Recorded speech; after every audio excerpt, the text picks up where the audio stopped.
check with you guys. Don't let anybody sit in this chair, not unless they have like one of these pens. Yeah. Yeah. So if someone tries to steal it for whatever reason, just say. Try to keep an eye. But this is our main concern. Yeah, so yeah. No, we'll try to keep an eye though. Yeah. Are we good? No, we have to. Last minute.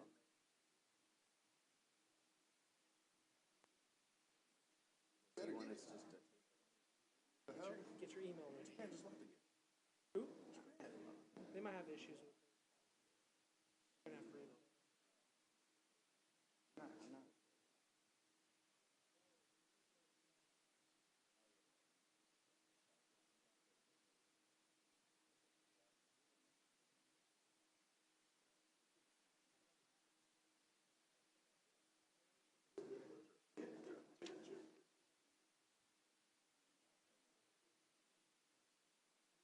Put my hat in there.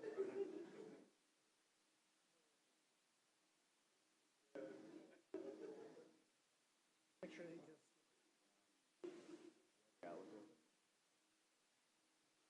We're gonna need to get it ready.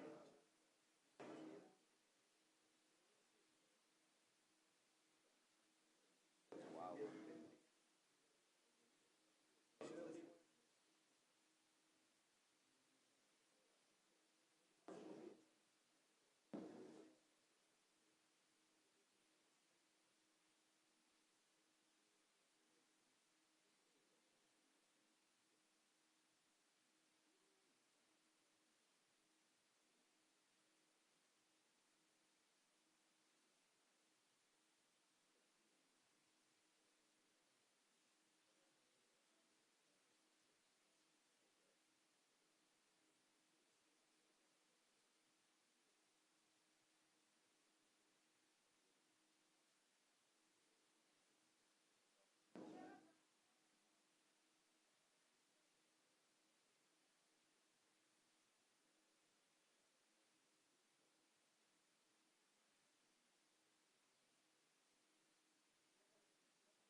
The slides are recent. Okay, well, minor setback. It's not.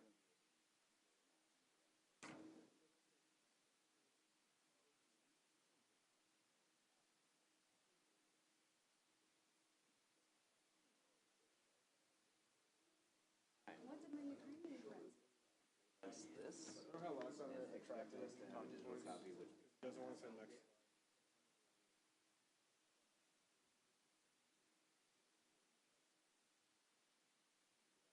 Yes, he had a beard here, but no. That would be Mr. Opening them. I don't know. Until the session. In the ballot. Oh, together. How fast do we get? Out there, something is present. His presentation is in there.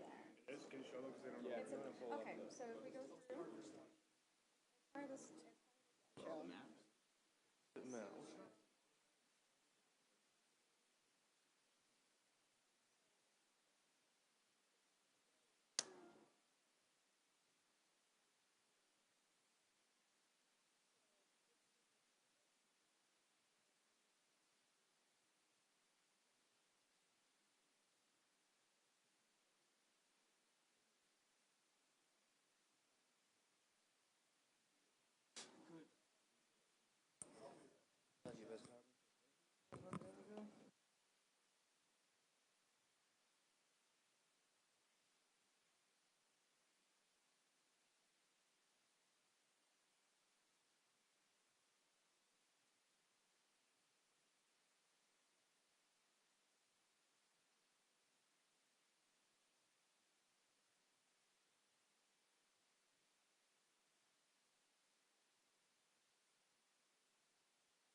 ganz, ich habe mich aber Trost deswegen.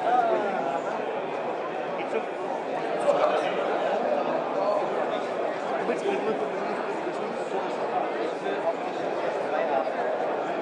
Geht wieder runter. No flashes? Okay.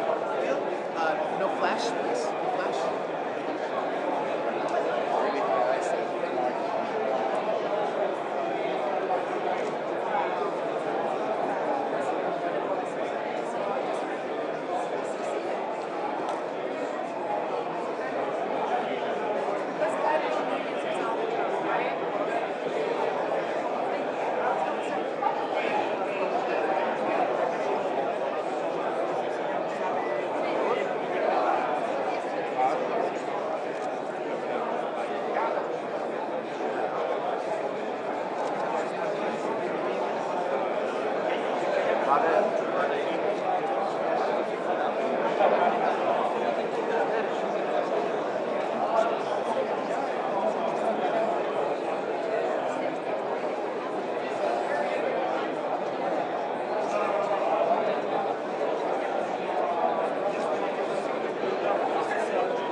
Well, good morning, everyone, and welcome to the 11th meeting of the Ukraine Defense Contact Group.